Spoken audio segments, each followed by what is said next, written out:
much. That was really awesome to hear. Hearing you speak makes me remember, I don't know if anybody knows Kathy Kramer. She's a sociologist at the University of Wisconsin. I heard her speak one time, and she started talking about people in rural Wisconsin, which I imagine is a little like rural UP. And she described some of the choices that political decisions have happened in rural Wisconsin. And she said, I know what you all are thinking. This is in medicine. And she's like, you're all thinking they're crazy. And then she said, whenever you start to think people are crazy, you should probably do some more research. And so she described how she did research out of that. I think you should also ride your bicycle through their neighborhoods, and that's a good option too. So his response was to ride bicycles through people's neighborhoods. My response was to do research. And I am a cultural anthropologist, which no one knows what it is, but it's kind of like a sociologist. First, I just want to say too, I just love that this exists. I know enough about how society works to tell you that this is indeed the kind of place that changes the world, and that the world hinges upon, democracy hinges upon. So thank you for being here. A few weeks ago, I watched the movie Join or Die. Anybody seen Join or Die?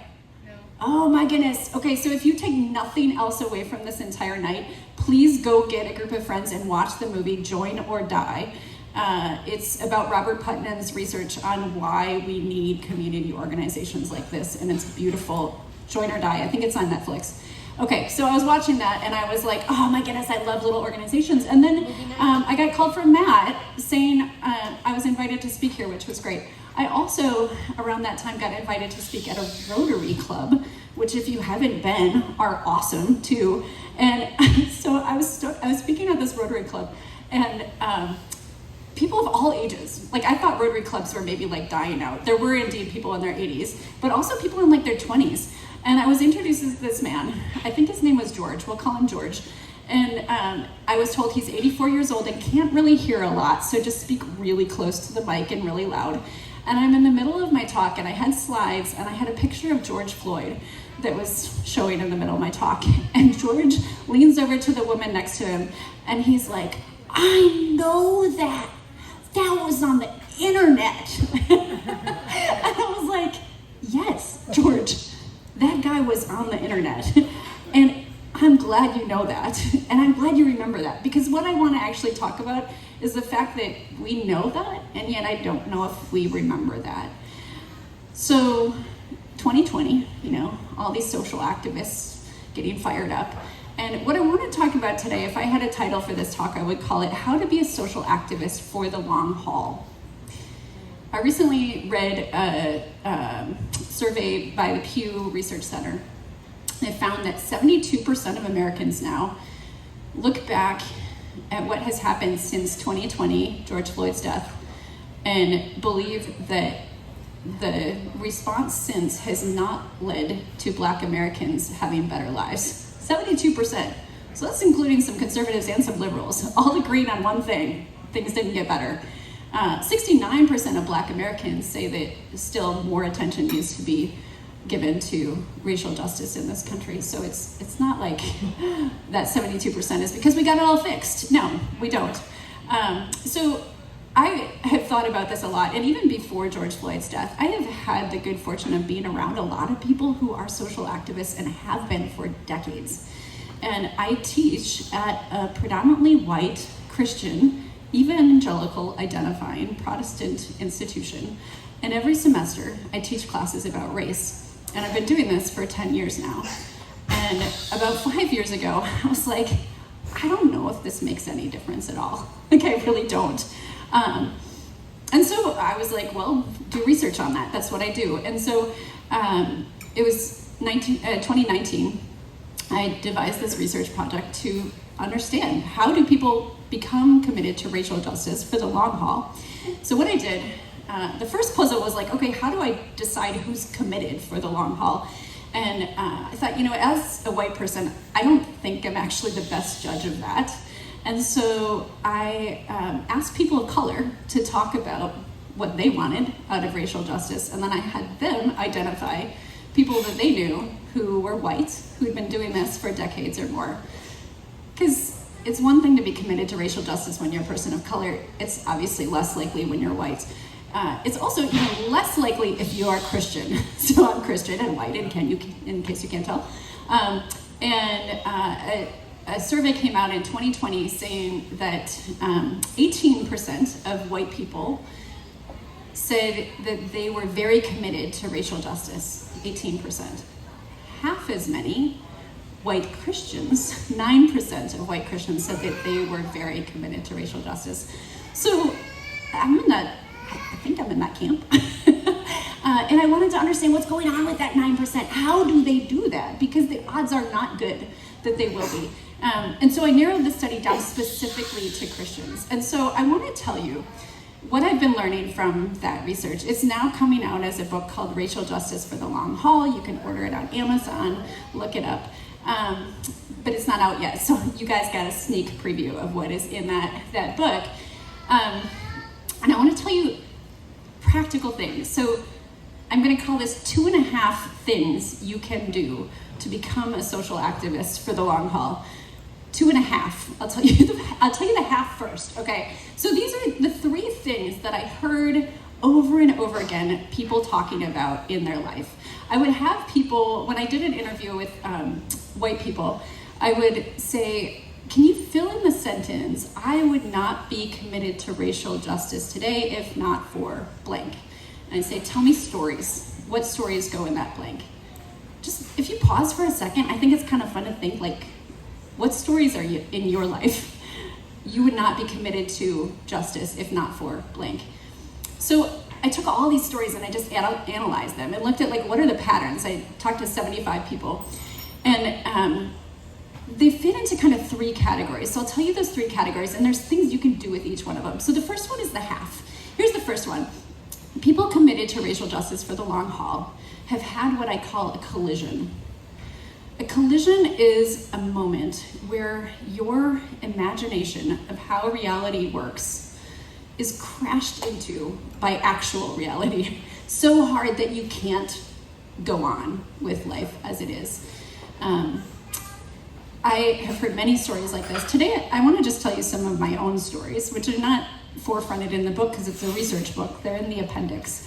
But here's a story from my own life. So I was raised in the city of Whitewater, which is, as the name suggests, quite white, and was around a lot of white people, and didn't talk about race very much at all in my family. I have a cousin whose dad is black, and so she looks black and identifies as black. And as I was growing up, that was just kind of what it is. She's my cousin. When I was in college, on her graduation night, I went to her graduation. She had a baby, and the father of her baby was also a black man. I met him for the first time at her graduation. That night, I went home, and she went home, and he went to a party and was shot and killed by gun violence. And hearing that was one of the first and biggest collisions of my life. And it was a collision not just because guns are crazy and awful, but because what went through my head was, this doesn't make any sense. But wait, he's black. I guess this happens to black people. And I was like, why do I think that? Like, why should this be a way that I think? Why should this happen? But also, what is that explanation that I have been given for this? I describe it kind of like having a bunch of puzzle pieces and you're trying to put them together and you realize they don't fit together at all.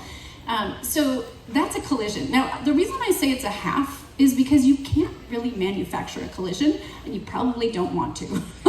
You can't just be like, okay, I want the terrible thing to happen, so I'm all shook up. And George Floyd's death was a collision for a lot of Americans, and people go back to these moments and they like shake us up. You can, however, there are things you can do. One thing you can do is you can put yourself in social circumstances where you might be more likely to notice a collision happening.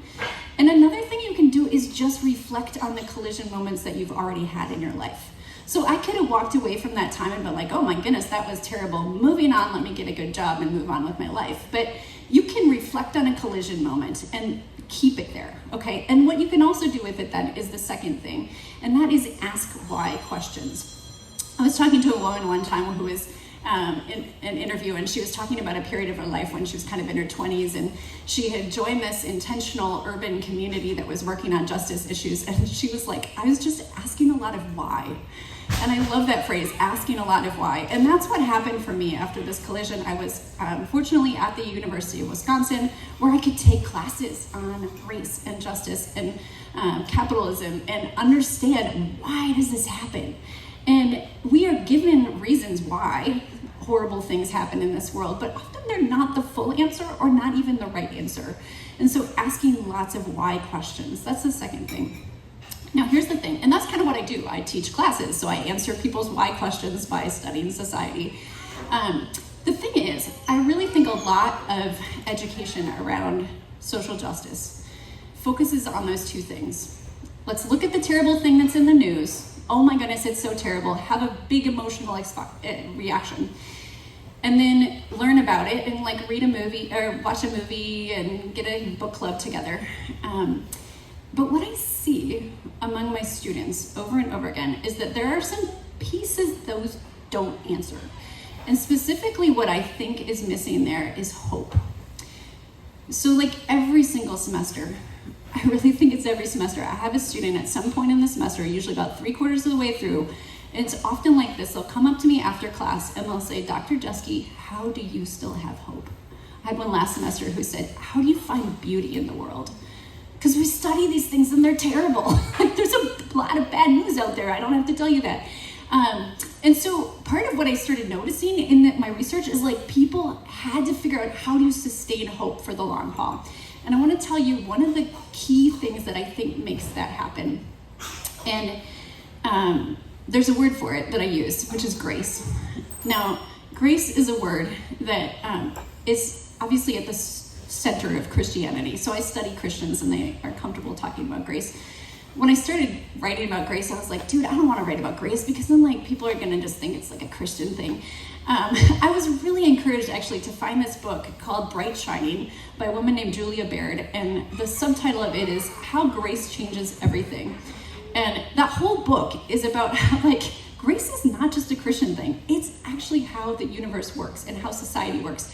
And as an anthropologist, I study a thing like grace, and I can tell you it happens across all different social situations. It happens with people in all different religions, and I want to tell you how it works. So I sort of analyze this from like an anthropology thing, like what is grace? And I would describe it in this way. It's a certain kind of a gift. So people always give each other gifts. Now if I give you a present, like let's say I'm like, hey, I brought you a candle that I made for you, how would you feel? What would you want to do? I would thank you. You'd give me a thanks, yeah. Let's say we meet up in a week. Would you maybe want to give me anything back? Yes, of course. She would, of course, yes. So when we give gifts to people, usually the order is it's kind of like a pendulum. You give somebody a gift, and then they want to give you a gift back. Now, if you had looked at the price tag on that gift, looked it up on the internet, and then the next time we meet, you gave me exactly the same amount of money, dollars and cents, right? That would be really awkward. That's not how society works. We give people gifts that are a little bit uneven, and then we give people a gift a little bit uneven again, and that's what holds us together. Okay, so grace, I would say, is a gift that's given in the context of an existing debt.